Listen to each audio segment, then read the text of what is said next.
اسلام کے سب سے قریب ترین مذہب عیسائیت ہے. وجہ اس کی یہ کہ وہ عیسیٰ علیہ السلام اور ان سے پہلے پیغمبروں پر ایمان لاتے ہیں. صرف ایک پیغمبر محمد صلی اللہ علیہ وسلم کا انکار کرتے ہیں, جبکہ یہودی حضرت عیسیٰ کا بھی انکار کرتے ہیں اور محمد صلی اللہ علیہ وسلم کا بھی. تو اسلام کے سب سے قریب مذہب کون سا ہے؟ عیسائیت. اور عیسائیت میں بہت سی خرابیوں کے باوجود کچھ خوبیاں بھی ہیں جن کو قرآن نے ہائی لائٹ کیا ہے. وہ خوبی کیا ہے؟ لَتَجِدَنَّ أَشَدَّ النَّاسِ عَدَاوَةً لِلَّذِينَ آمَنُوا الْيَهُودَ وَالَّذِينَ أَشْرَكُوا وَلَتَجِدَنَّ أَقْرَبَهُمْ مَوَدَّةً لِلَّذِينَ آمَنُوا الَّذِينَ قَالُوا إِنَّا نَصَارَى. فرمایا تم پاؤ گے اسلام کا سب سے بڑا دشمن یہودیوں کو, اور پھر دوسرے درجے میں مشرکین کو, یعنی جو اصطلاح میں جن کو مشرک کہا جاتا ہے. اور فرمایا تم سب سے زیادہ اسلام سے اور ایمان والوں سے محبت کرنے والا پاؤ گے نصارہ کو, عیسائیوں کو. ذالک بأن منہم قسیسین ورہبانا وانہم لا یستکبرون. وجہ کیا ہے کہ ان کے مذہب میں رہبانیت ہے, دنیا سے بے رغبتی. عیسائیت میں اس پہ بہت زور دیا جاتا ہے کہ دنیا چھوڑ چھاڑ کے کیا کرو؟ اللہ اللہ کرو. اگرچہ اسلام نے اس کو پسند نہیں کیا, لیکن عیسائیت میں یہ چیز ہے.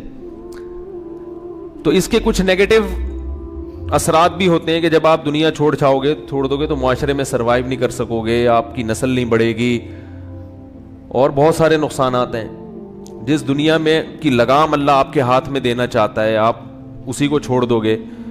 لیکن اس کا ایک فائدہ یہ ہے کہ اس سے دنیا کی محبت کیا ہو جاتی ہے؟ کم. اور اسلام لانے میں سب سے بڑی رکاوٹ کیا ہے؟ دنیا.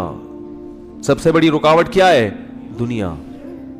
حق کی راہ میں سب سے بڑی رکاوٹ یا تو شہرت یا پیسہ, اور رہبانیت ان دونوں چیزوں کے کیا ہے؟ مخالف ہے نا, اپوزٹ ہے, مخالف ہے, اس کی ضد ہے.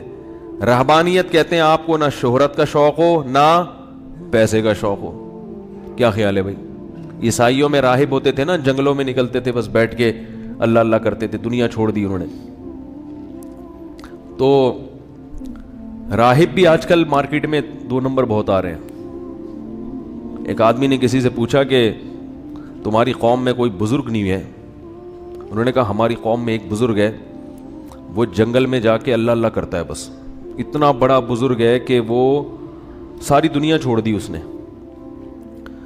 تو وہ ٹی وی کا اینکر تھا, اس نے کہا کہ میں جا کے اس سے انٹرویو لیتا ہوں. تو جا کے اس سے انٹرویو لیا کہ بھئی تم سنا ہے کہ تم بہت بڑے اللہ والے ہو, تم جنگل میں اکیلے رہتے ہو؟ اس نے کہا ہاں بھئی ہم جنگل میں اکیلے رہتے ہیں. حیرت کی بات ہے, بھئی یہاں کیوں رہتے ہو؟ بھئی یہ دنیا سے میں نے جان چھڑا لی ہے, دنیا کچھ بھی نہیں, اللہ اللہ کرتا ہوں. پوچھا کہ بھئی تو تمہیں یہاں جنگلوں میں جانوروں سے ڈر نہیں لگتا؟ اس نے کہا ہم کو اللہ سے ڈر نہیں لگتا, ان جانوروں سے کہاں ڈر لگے گا. آج کل اس قسم کے بھی بزرگ مارکیٹ میں. یہ صرف لطیفہ برائے لطیفہ نہیں ہے. نماز کی پابندی نہیں ہو رہی ہے بھائی, جو آدمی نماز کی پابندی نہیں کرتا اس کا مطلب وہ اللہ سے, بولو نا بھائی, نہیں ڈرتا. حلال و حرام کی پرواہ نہیں ہے, جھوٹ بول رہے ہیں, اور معلوم نہیں کیا کیا ہو رہا ہے. ابھی میں زیادہ بولوں گا تو آج کل ویسے ہی عاملین نے میرے خلاف ایک محاذ بنایا ہوا ہے. تو اللہ کا خوف نہیں ہے, لیکن پھر بھی کیا ہے؟ بزرگ ہیں. تو ہمارے ہاں عجیب سی تعریف ہو گئی ہے بزرگ کی کہ بس جو ذرا ایک حلیہ دیکھا جاتا ہے, اس کا گیٹ اپ دیکھا جاتا ہے. بھائی بزرگ کا مطلب یہ ہے کہ فرائض واجبات پورے کرتا ہو اور گھر والوں کے حقوق بھی, بولو بھائی, پورے کرتا. گھر میں آئے مسکراتے ہوئے چہرے کے ساتھ, بیوی بچوں کو ٹائم دے. نہیں آ رہی میرا خیال ہے بات؟ بیوی بچوں کو ٹائم دے اور ان کے پورے حقوق ادا کرے. رشتہ داروں کو ٹائم دے, ان سے تمیز سے ملے. صحیح ہے نا؟ بے روزگار ہو کے گھر میں پڑا نہ رہے ہدیے نذرانوں کے چکر میں کہ بس آتے رہیں گے تو کھاتا رہوں گا, کھا کھا کے پھٹ جائے دھماکے کے ساتھ ایک دن. چلتا پھرتا ہو, چل بھی سکتا ہو, دوڑ بھی سکتا ہو. چلو دوڑنا تو آج کل مشکل کام ہے, کم از کم چل سکتا ہو. اللہ نے کوئی بیماری مسلط کر دی تو الگ ہے, اپنی سستی کی وجہ سے اگر کوئی چلنے کے قابل نہیں ہے تو وہ بزرگ ہمارے استاذ نے بتایا کہ ہم ایک بزرگ اسی طرح 2 نمبر بزرگ کے پاس گئے, وہ بڑا پیر تھا گاؤں میں, کا کھا کھا کے اتنا موٹا ہو گیا تھا کہ بس میں نہیں بتا سکتا. بس آپ یہ سمجھیں کہ اس کو معذرت کے ساتھ, افسوس کے ساتھ کہنا پڑتا ہے, ایک تھوڑی سی نازیبہ بات ہے, گیس پاس کرنے کے لیے, انگلش میں اس لیے کہہ رہا ہوں تاکہ جتنی تہذیب سے بات ہو سکتی ہو, باقاعدہ مرید ایک پورشن اٹھاتے تھے اس کا,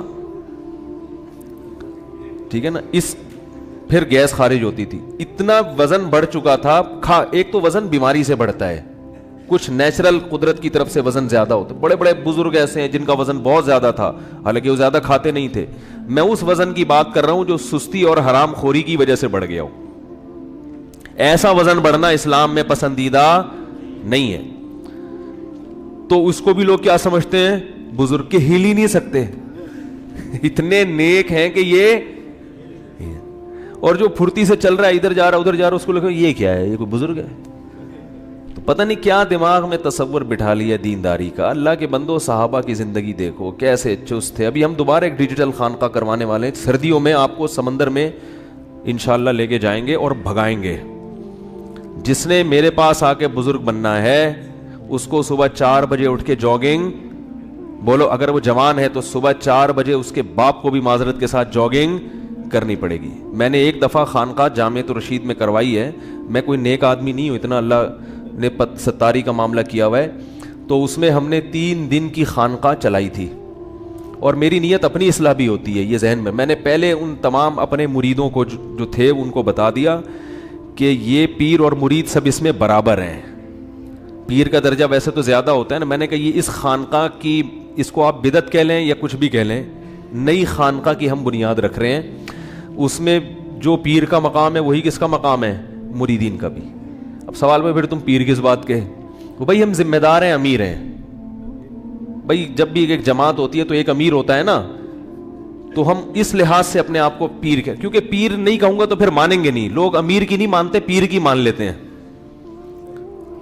لوگ. جب جس کو پیر نہیں مانتے نا اس کی مانتے نہیں ہیں. تو اس لیے میں نے کہا فرض یہی کریں کہ میں کیا ہوں, پیر ہوں. باقی میں نے کہا میں یہ خانقاہ اپنی اصلاح بھی ہوگی اور آپ کی بھی ہوگی.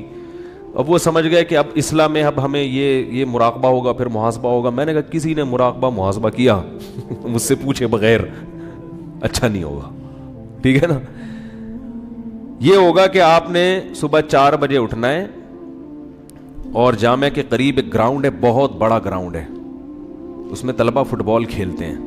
اس گراؤنڈ میں آپ کو صبح 4 بجے جاگنگ کرنی پڑے گی. میں بھی کروں گا آپ کے ساتھ, میں اپنی اصلاح کے لیے, کہ تاکہ مجھے بھی تو ضرورت ہے نا کہ بھئی اصلاح ہو. تو وہ کہہ رہے یہ کون سی اصلاح ہو رہی ہے صبح جاگنگ. اصلاح تو یہ ہوتی ہے گناہوں کے خلاف بیاناتوں, بد نظری کے خلاف بیانات. میں نے کہا جب تمیز کی زندگی گزارو گے نا, جب تمیز کی زندگی گزارو گے تو گناہ بھی انشاءاللہ, بولو بھائی, چھوٹیں گے. جو پوستیوں کی طرح 3 بجے سوتا ہے 12 بجے اٹھتا ہے تو وہ نہیں گناہ چھوڑتا, سمجھ رہے ہو, وہ بہت مشکل ہوتا ہے.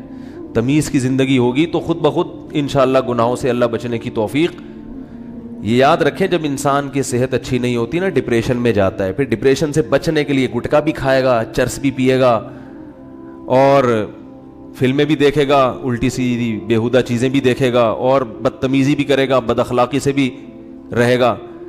تو میں نے ان کو صبح 4 بجے اٹھا کے جب بھگایا ہے تو بہت افسوس کے ساتھ یہ کہنا پڑتا تھا کہ چند کو چھوڑ کر اکثریت چل نہیں سکتی تھی, دوڑنا تو دور کی بات.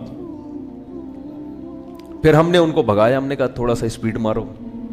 تو 3 دن ان کو بھگایا ہے. تو بھاگو, تھوڑا سا اسٹیمنا پیدا ہو. اللہ کا کتا پیچھے پڑ گیا تو کیا کرو گے بھائی, کتا پیچھے پڑ گیا تو کیا کرو گے.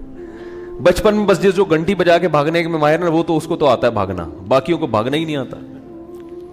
تو وہ اللہ کا شکر ہے بڑی اچھی خانقاہ رہی. اس میں تہجد بھی تھی, ذکر اذکار بھی تھا, کیونکہ صرف بھاگنا کافی نہیں ہے, وہ انگریز ہم سے زیادہ بھاگ لیتے ہیں.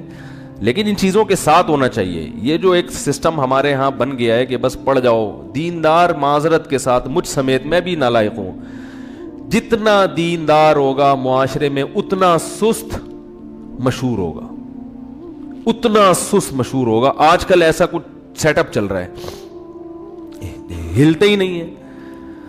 میرے پاس لوگ شکایتیں لے کے آتے ہیں کہ ہمارا یہ بچہ, ہم نے اس کو کالج میں داخل کیا, یہ یونیورسٹی میں پڑھ رہا ہے, یہ اتنا چست ہے, یہ مولوی بن رہا ہے, یہ کیا ہو گیا, اٹھتا ہی نہیں ہے, اس کو پولیس بلوانی پڑتی ہے اٹھانے کے لیے. ہے بھائی, یہ تبلیغ میں چلا گیا, یہ سست ہو گیا. تو سب ایک جیسے نہیں ہوتے. ہم نے علماء میں بڑے بڑے چست دیکھے الحمدللہ, اور یہ جو ہم چستی کی باتیں کر رہے ہیں ہم نے علماء سے ہی سیکھی ہیں, گوروں سے نہیں سیکھی ہیں. یہ ہم نے اپنے بزرگوں سے ہی سیکھی ہیں کہ انسان کو کیا ہونا چاہیے,